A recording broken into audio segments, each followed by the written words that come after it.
Hi guys! Magkukulay tayo ng buhok guys.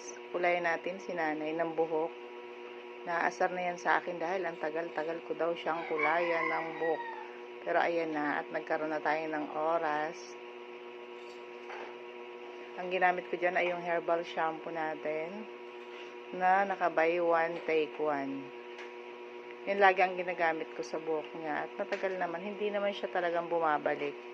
Pag tumubo na syempre, babalik din. Ganon din yan ginagamit. Pero iyan din yung ginagamit ko sa buhok ko syempre. Ganon talaga, tumatanda na tayo at marami ng puting buhok. Kaya ayan ang solusyon sa tanggal ng itim ng buhok. Mahal din pag pupunta ka pa ng parlor, bumili ka na lang, ikaw na lang ang gumawa, di ba? Isang oras ko nga pala yan binababad, guys. Siyempre, pinashampoo ko muna sa kanya yan. At walang conditioner. Sa may mga may gusto, guys, maglalagay na lang ako ng